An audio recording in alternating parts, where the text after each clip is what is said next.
Hello, everybody, and welcome back. We finally got the actual name, We got the full Samira. name this time. Yeah. It was the one. Wait, you heard it before. You think maybe that night at Elysium when the Anarch got executed? Yeah. Oh yeah, the woman the prince was talking with. Yep. Here's hoping it's all worth it and won't come back to bite you in the ass. You pass the piece of paper to the bartender, sticks it back in the book. Want to pass something? Okay, the phone. No, Ah, you cannot. were Yep. right. Wounded It's War been Song. some time since what kindred historians will know refer to as the Battle of the Cloisters. Still no word from Tamika. Maybe it's time you drop by and see how she's doing. Yeah. Immediately after you enter the park, you can tell that something is wrong. An odd silence hangs in the air, like the silence from a choking victim after the fight leaves them. It doesn't take long to find Tamika. You see her in the distance, leaning against a tree. As you make your way towards her, she puts her finger to her lips. Only then do you notice the blood dripping from her side. You pick her up, letting her lean on you. She looks at you, her eyes wild with fear and rage. You want to be Tamika? Ah. I think you did a better voice with her last time. They're here! The Inquisition! They found us! I can't remember the voice I did. Raoul, he drew them away. Saved my ass. He's still out there. We need to go. We need to help him. You sure you're up to it? It looks like they banged you up pretty bad. I'm fine. A twang of pain takes her breath away. Fine! You're barely standing. You're barely standing. I won't let you get yourself killed. I'm going. You want to stop me? Might as well. Kill me now. Through sheer force of will, she manages to straighten herself up. Let's fucking do this. You head deeper into the park. Soon you stumble upon a set of innocuous barriers. Service vehicles, black and yellow caution tape, men in work suits that keep the civilians out of a certain area. It's not all difficult for a creature of the night to avoid these. You almost think that their presence here is accidental. But once you spot black vans deeper in, you get a foreboding feeling. Tamika grabs your shoulder and squeezes hard. Hold up. There. You have to squint to see it. Two SI scouts have taken tactical positions between the trees. There's no way in hell you'd have noticed them or hid in time if Tamika hadn't alerted you. Body armor, camo, night vision goggles, rifles, and semi-auto shotguns. Some equipment you can't even name. These guys mean business. There's no time. She's getting ready to just pounce on them. Consequences be damned. You need to think, and fast. Focusing your efforts, you head out for the nearest opponent, letting Tamika take care of the other one. Your target falls before he is able to pull the trigger. A faint gurgle lets you know Tamika has done her part as well. You look over and see her standing over the rapidly cooling corpse of a soldier. She flicks her wrist, sprinkling the grass under her feet with the man's blood. It's a tie. All things considered, she seems to be doing all right. You keep on moving. Tamika gestures at the nearest patch of trees. Stick to the shadows. Take them one at a time. Sound advice. You take it to heart as you move on towards Tamika's haven. It doesn't take long for you to run across more of them. 3 operatives in full riot gear are running down a park alley, sweeping the area with barrel-mounted flashlights. Keeping very still and... What? I think it's a good thing we let the scarred one stay alive. Yeah. He might show up to help us here. Maybe. Keeping very still and very quiet, you wait for them to approach. Tamika watches you from the bushes nearby, clearly waiting to follow your lead. Tamika is in no shape to take down 2. Yeah. As the first victim marches past, you lunge at him, sinking your teeth in his neck. In one sudden motion, you rip a chunk of flesh from his throat. Quickly, before the other 2 can react, you run at them full speed. Just as you're about to take the first one, Tamika pounces from the side, taking him out in an instant. As soon as she lands, she springs back towards the other one. A single slash of her claws is all it takes. The man's body falls to the ground. After a second or 2, his head follows. You raise an eyebrow at Tamika. She hits back with a roguish grin.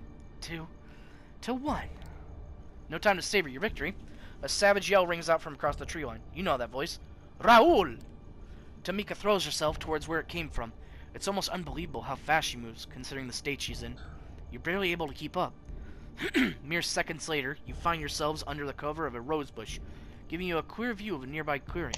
Off in the distance, you spot a group of gunmen converging. Slowly but surely, the circle of hunter closes in on a lone figure struggling on the ground. The figure lets out a pained roar. Looking closely, you realize it's Raoul, caught in the same steel net you saw used against the Scar one. He struggles frantically, trying to break free. With each passing second, step by step, the operatives close in around him. Driven by instinct, Tamika jerks forward to save her brother. She stops herself at the last moment as if reminded of your presence. Okay, how do we do this? Fast and fierce, I It's guess. true. They are probably going to take him alive, but that's just assuming because they took the scarred one alive. We go in fast and fierce. Oh, sorry. We go in fast and fierce. No messing around. Take him out as quickly as you can. She nods in approval. Sounds good. You move in like a two-person SWAT team, staying low to the ground before you finally make your first move. The first two hunters meet their death. Unfortunately, it's enough for the others to notice your presence, so much for the element of surprise. As two men turn towards you with their fingers already on the trigger, another two approach you, stabbing at the air with their cattle prods. I think the gunmen are probably the bigger issue here. Prioritizing long-range attackers, you make quick work of them, slashing both their throats before they can fire. Meanwhile, Tamika does her share as she swiftly avoids the cattle prods and moves in for the kill. Thank God, she seems to be much more close-quarter combat than we are. Yeah. 4 bodies hit the ground. 2 vampires are still standing. You both turn towards the last remaining foe. Driven by sheer desperation, the sole surviving soldier stands over Rule and aims his semi-automatic shotgun at his head. Tamika growls. You gesture at her to stand down. There's no room for mistakes here. A faint whisper escapes your lip and makes its way to Tamika's ear. On my mark, be ready. With shaking hands, the gunman looks to you. Then Tamika, as if warning you... Hi, Jax. As if warning you not to come any closer. It's mostly for show. He's fucked and he knows it. You bide your time, waiting for the right moment to signal to Tamika. Finally, you see an opening. A split second of hesitation. Before you can make your move, Raoul springs up, grabbing the man's shotgun. As they struggle, you and Tamika lunge towards the gunman. A shot rings out. Raoul's body collapses under the weight of the steel net. His head a gaping hole. No! Oh. The operative looks at you, startled and confused. His eyes widen, seeing Tamika fly towards him. Death incarnate. The Yeah, I man's don't screams think. echo across the park. She doesn't stop. Not when his intestines are spread on the grass. Not when his eyes turn to bloody holes. Not when his face turns to mush. Only when the screaming stops. Only when it's certain he's met his cruel end.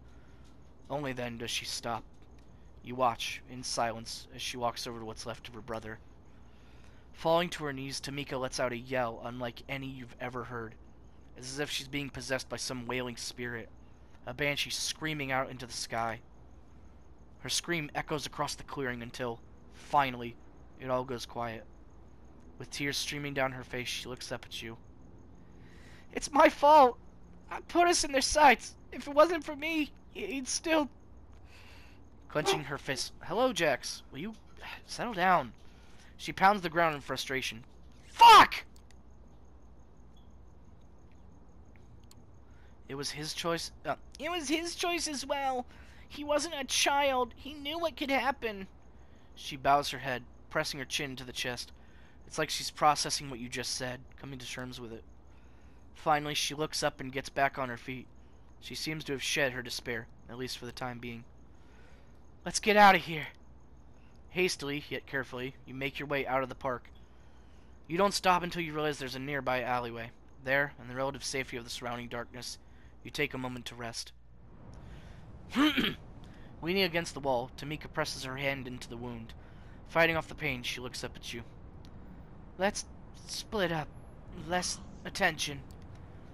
Hunters, spotters on the rooftops. Okay, when will I hear from you? Soon. Just need to catch my breath.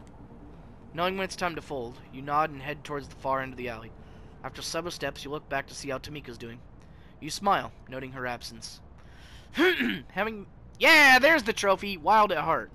Having managed to pass a couple blocks without incident, you thank your lucky stars and blend into the nightly New York crowd.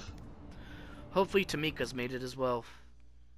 Maybe you're I right. bet If we did like exclude all the other top stuff, we could probably get all 4 of them. Piece of paper, computer, Google Map. Yeah, okay, so this is with Fuckface. So what if we just don't go? No news from Mia. we had to go. Ah, It was fuck. automatic. You're the one who left a note. Ink on paper. Taking a trip. Boss wants to meet you. Callahan. We know who it is. That's Boss Callahan, you fuckface. Woman gibberish. We can do it the hard way. They're gonna beat the shit out of us. Yeah.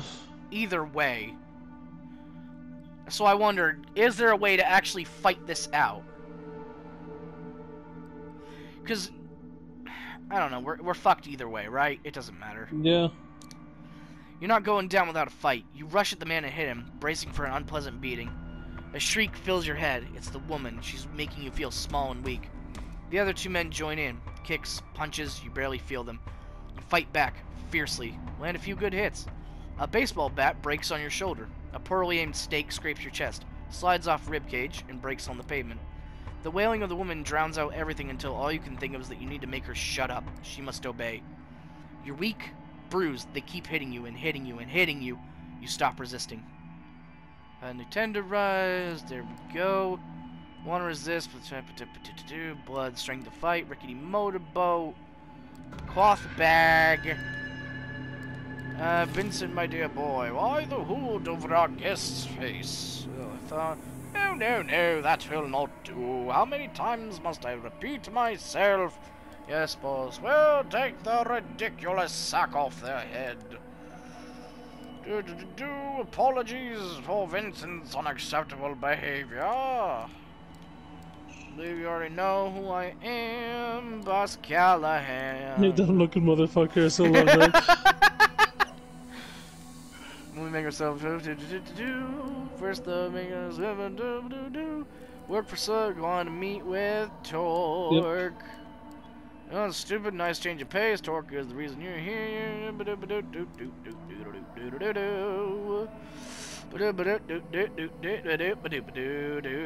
Women folk got voting rights. Oh no! Oh my God! You're just so he's racist and sexist. Not surprising, I suppose. If you ask me, it all went downhill when you women folk got voting rights. Made you believe you were on the same level as us men. What a rich... God, I fucking hate you. Wow. White privilege dating back to the 1800s. Interesting. So I'm too beaten up to just plead. Yep. Actually disgusting, right? So if we had just done, please just let me go, we could have maybe avoided getting beaten up. Maybe. No idea. Interesting. Can't speak up against the man. So you're a Ventru. I now know that as. I talked to Dainty about it, and she said, yeah, it's just Ventru power. Who appointed you? Nobody. Because... The guy I wanted to contact Torque. Veteran loves to use petite girls to hide behind. Man, that's the pimp lifestyle. I don't know what you're talking about. I'm sorry. I wanted to explain the anarchs to me. Said should have come to me then. Bet on the wrong house. Me, the old white privileged man. Upcoming, and then yeah, beaten more. Beaten even more. Fair mind, roaring 20s. You're a piece of shit. Once return bone, forbidden me Torque. Keep an eye. So I wonder if we had gotten along perfectly with Callahan here. I wonder if he would call the SI on us still. Probably. Same thing. Yeah, I feel like he just sees you as a what's the term? A liability. Better safe to just throw you under the bus than, you know. Yeah, forcibly stop the blood. Callahan, okay, and then we rest. And now We've still got the final meetup with Torque, and then the meeting arrangement. Comes the caveat, the hunger, Mia. like shit. Feel like shit. Too bad I don't actually care. Stolids and stripes. Yep, there's that. Skip. Callahan kicked my ass, forbade me. Fuck. But Excuse me. We'll drive back. Whoops. I Or really gotta detours stop. just... I really gotta stop skipping like that. Yeah, you gotta remember, hold square to just skip through things. Yeah.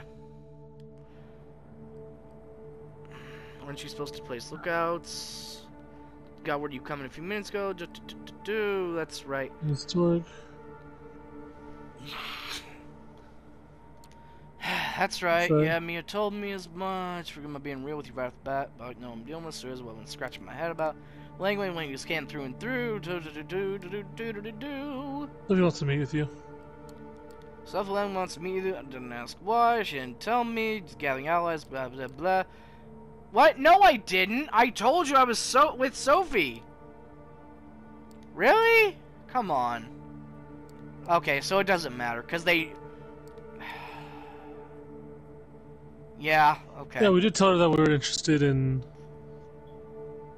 joining. Shouldn't be chump, bitch. I told you to your face I was working for Sophie Langley. You're like, oh, anyway. Yeah, we met yesterday. Fucked.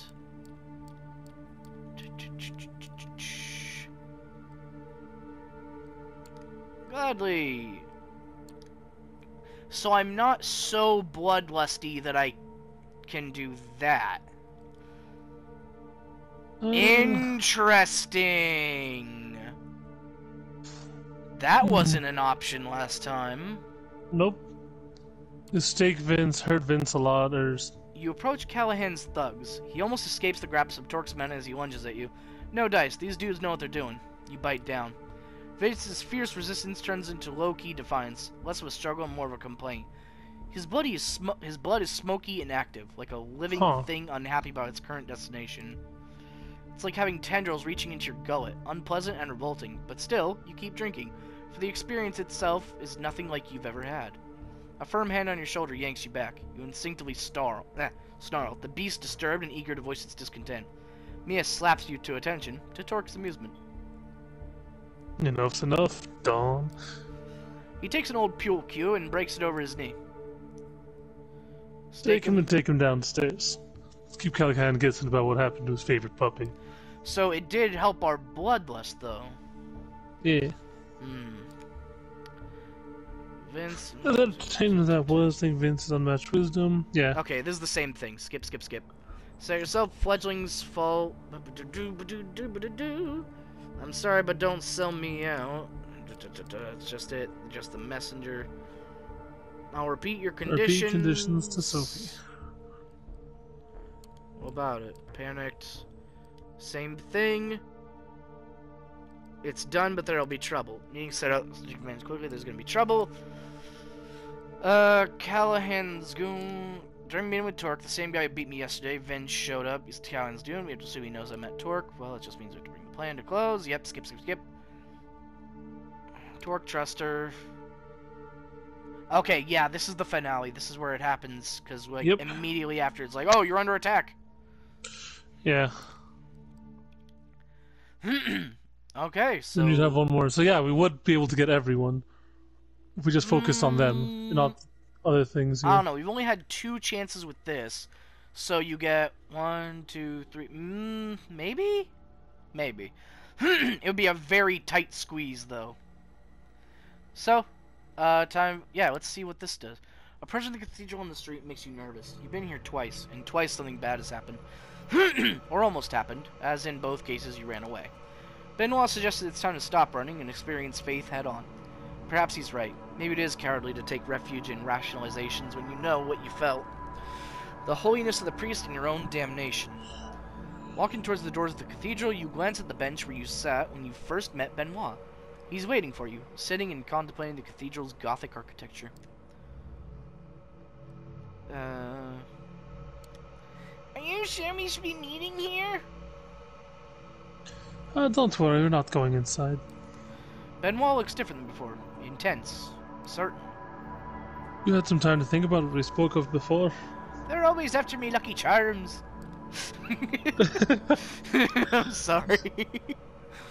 Shit, we got like 5 seconds left. So, Thank you for watching, and we'll see you later. Adios. There Woohoo! you go.